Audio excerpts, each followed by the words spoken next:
Now, in India today, nobody will say Agnih. Everybody will say Agnih. And that is, again, a big question, whether we need this accent or not. Today, nobody would even use it, and maybe even would be against this accentuation. But that was the accent of the Vedic rishis. Now, this device to mark it in this way, that Anudatta low pitch marks the high pitch next, is a very clever device. I will tell more later that Anudatta and Svarita, which are marking Udatta in between, you can see A is low pitch, Gni is Udatta, and Ile, E is Svarita. So Svarita points that Udatta is before, Anudatta points that Udatta is next. But these two, Anudatta and Svarita, which are marking to Udatta, can always change their positions in a way that if there is a word previous to this, Agnih, if there would be not Agnih but some other word with which it will join, and I will show you later that there are several Udattas going one after the other, then there will be no Anudatta altogether. If it starts, if the stanza begins with Udatta. So there will be no Anudatta before, only Svarita after. And after the last Udatta, not after the each Udatta. So, and Svarita itself can change, because if there would be next word going after it, as it is Devam Ritvijam, look at this, Devam is Devam, Vam is Udatta, marked by an Udatta, but next over one syllable is again Udatta, so it has to be marked again by an Udatta. So instead of Svarita here, Devam Ritvijam, it goes Devam Ritvijam. So it goes down. So instead of Svarita, we get Anudatta. So what I want to say, that Anudatta and Svarita are always changeable. They are not constant. One thing is constant, is Udatta. Udatta cannot change. It's an important message. Udatta is constant. And why? Because it is in the flow of Udatta, in the hearing of Udatta, we understand the words in the flow of speech. So if I read to you now properly, it would be Agnim Ile. Ile is the verb unaccented. Only Svarita is there to mark the previous Udatta.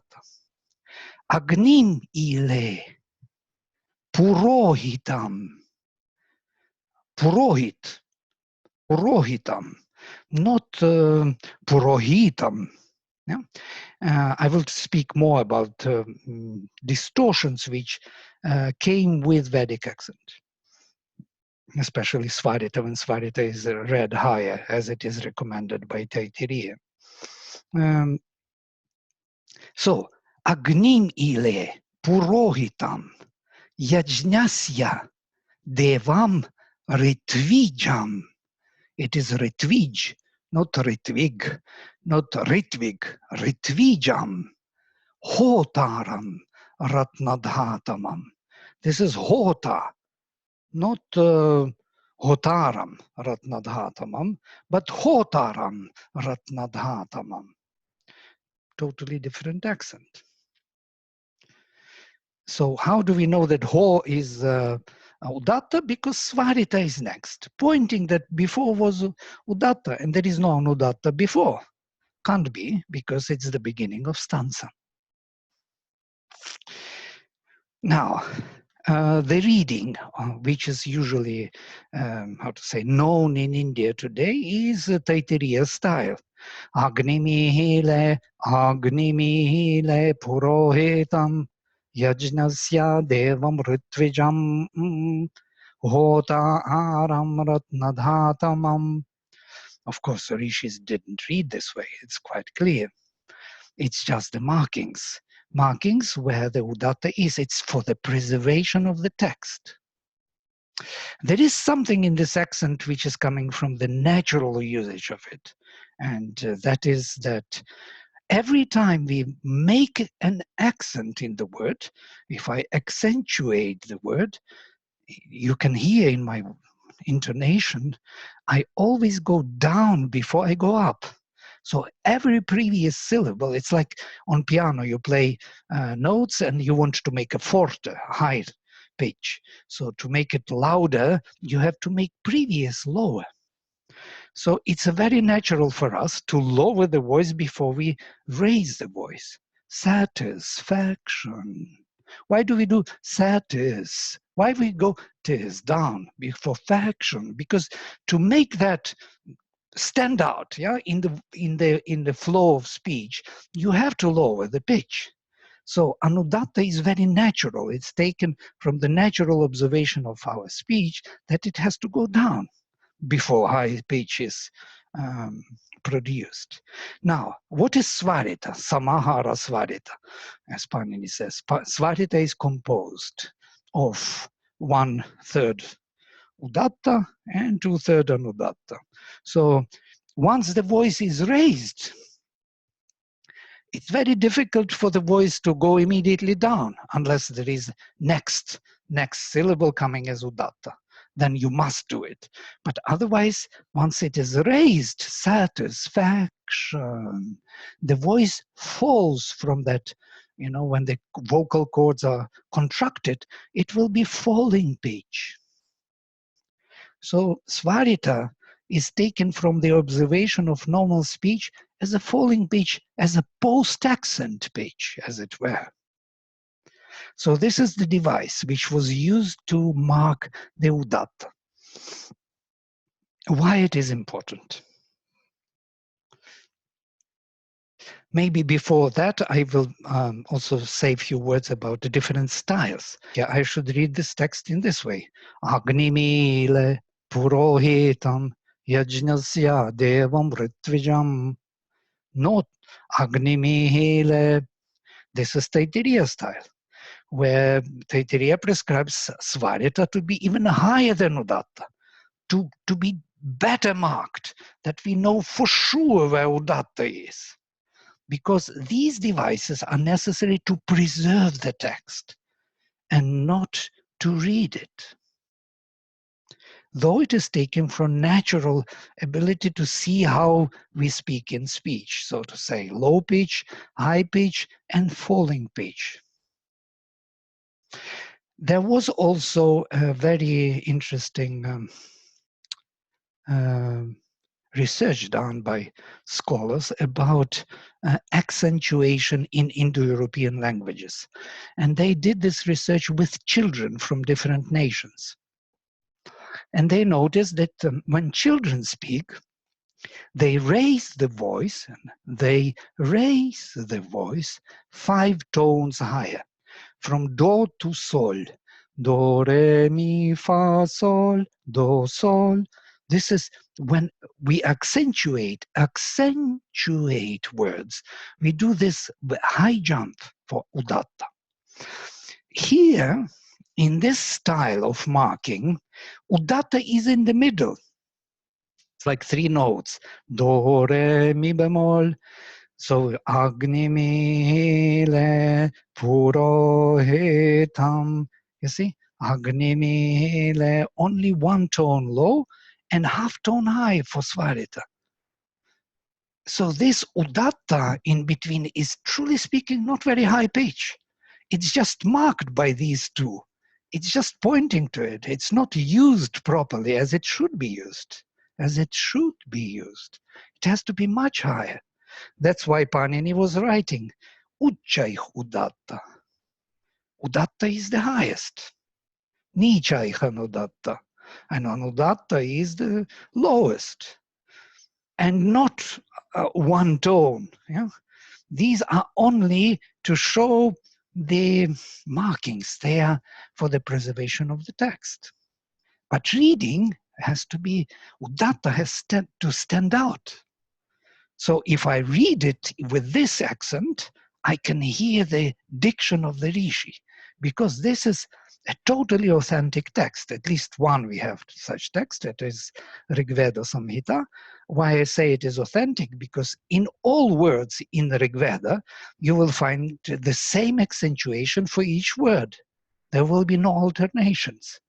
For example, Agnih will be always Agnih, and never Agnih somewhere in some other place. Or Agnim is always Agnim, the same throughout. That means we are dealing with a real pronunciation. This is not the case with Taittiriya Samhita. Taittiriya already mixed up. There are some words used in this accent, others are shifting accent in different places for no reason. So we can see that there is a problem coming slowly with accentuation, yeah, in many different texts. Shatapatha Brahmana has its own markings. They are marking only Udatta. By the way, it was misunderstood, severely and heavily misunderstood, because they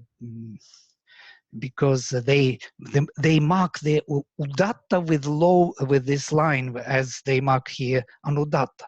So the whole text was read instead of Udatta, Anudatta, and it was recorded and published by the government. I wanted even to write to the government, what did you do? You just damaged the whole text because you didn't read the preface to the edition when I forgot the edition of where it was published, but there in the preface it was explained that Udatta is marked by the lower line. So they took that lower line as Anudatta. And that's why they read not Shanti, Shanti, Shanti. They read Shanti, Shanti, just the opposite. Unbelievable.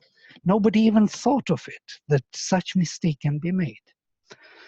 It's just kind of notes on the side about the accent. That means we are reading text without understanding and without care for meaning or for pronunciation. Now, if I read to you with reconstruction of this, where Udatta is, and it tells me always where Udatta is, that's why this accent is important, then I can raise my voice there, in those places. Why it is important? Because the matrix, the meter, iambic meter, interferes with the accent. They are not always going together. If they would always go together, it would be very easy. We don't need accent. It would be Agnim ile purohitam yajnasya devam ritvijam hotaram ratnadhatamam. But the accent doesn't follow this. There is no hotaram ratnadhatamam. Ratnadhatamam fits, but hotaram doesn't fit. It's hotaram ratnadhatamam. Doesn't fit into iambic rhythm. So this kind of correction of the accent together with meter creates this unique poetry.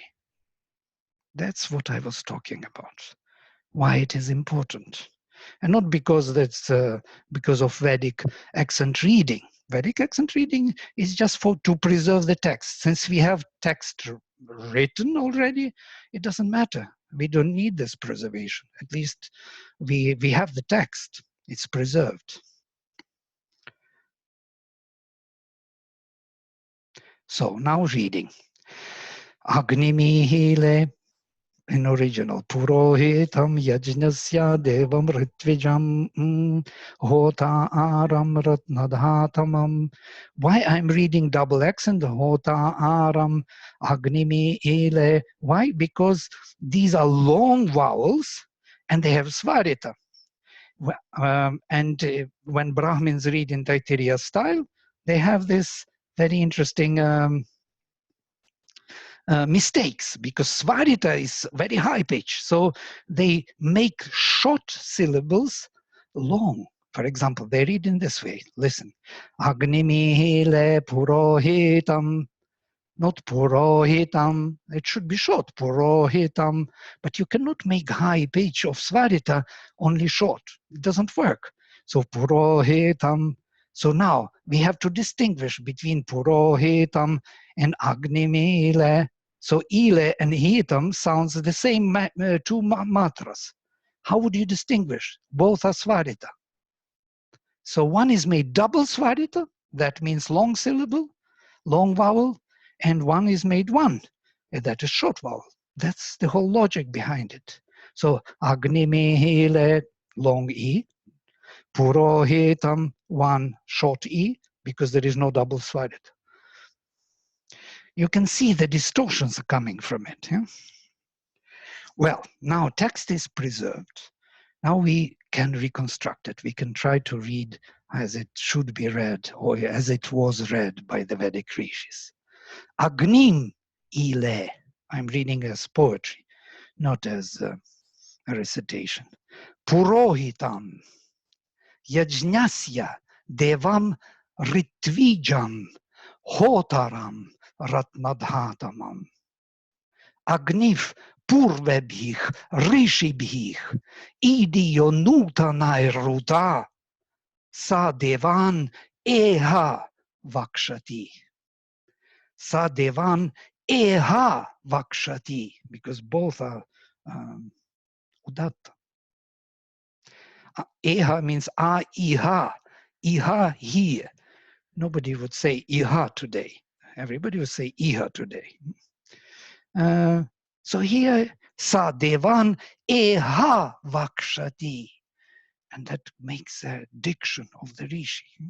Agnina rayim ashnavat. Oh, sorry, ashnavat has no accent.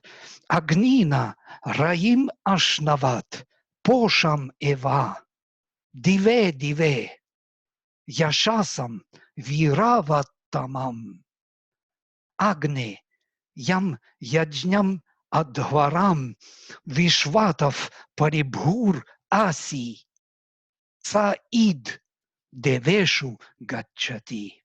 And gachati has no accent. Agnir hota kavikratuh. Kavikratuh tells us that it is bahuvrihi because the accent is on the first member, kavikratuh. If it would be kavikratuh, then it would be tatpurusha, would be very different. So different meaning. Kavikratuh, satyashchitrashravastamach, devo devebhir agamat. It's beautiful. Yeah? I enjoy this reconstruction of where udatta is because I understand the meaning better when I read with proper accent. Now I wanted to show you some other styles, maybe some other meters. It would be interesting to maybe to see. Let me open some. Don't know where I should take them from. Wait a minute.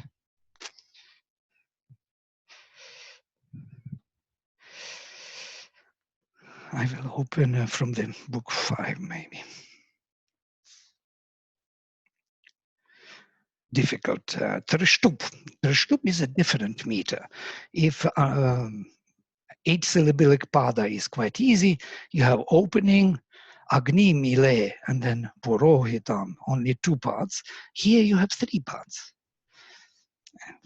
Abodhi agnich samidha jananam. These are 3 parts, 11 syllables. And they are not fitting into iambic style. Abodhi agnich samidha jananam pratidhenum ivayatim ushasam Yahva iva pravayam ujjihanach prabhanavach sisrate nakam acha abodhi hota yajathaya devan urdhvo agnih sumanach pratar asthat sam idhasya rushat adarshi pajo mahandevas tamaso niramochi. This is how it sounds. Of course, I'm trying to read from the list immediately, seeing the udatta, and maybe somewhere here and there I exaggerate. I want to this for this Udatta to be heard more clearly, to hear for you the diction.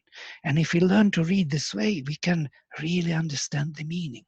The meaning is profound. If you look into this verse, it's unbelievable. Abodhi Agni, the Agni awoke or was awakened, Samidha, by the kindlings, Jananam, of those who are born here, of the people.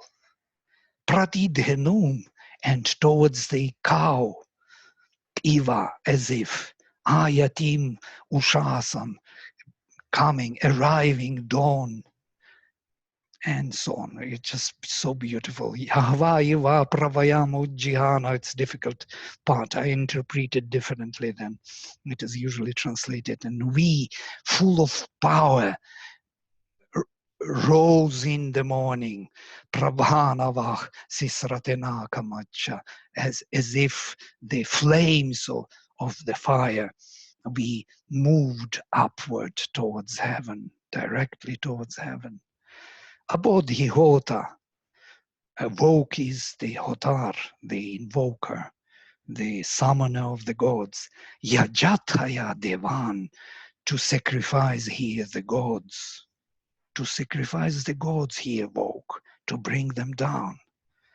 Urdhvo Agnih, Sumanah, Pratar Asthat. In the morning he stood up with beautiful mind, the Agni. Samidhasya, he's kindled, of him kindled, so to say, Rushat Adarshi, the stuff was shining red, burning, was visible, Adarshi. Mahandevas Tamaso Niramochi, the great God was revealed or released from the darkness. When I read with this accent, I can really better understand the meaning. I don't need to translate it in my mind. But if I read it as it is read by preservation technique, then it's very different. Aboho Dhyagni Samidha Jana Anam, and so on. So I totally agree with Deshpande about this, that it's true. We need to have totally different approach to it. We cannot go on preserving the text. The text is preserved. Now it has to be read, meaningfully read.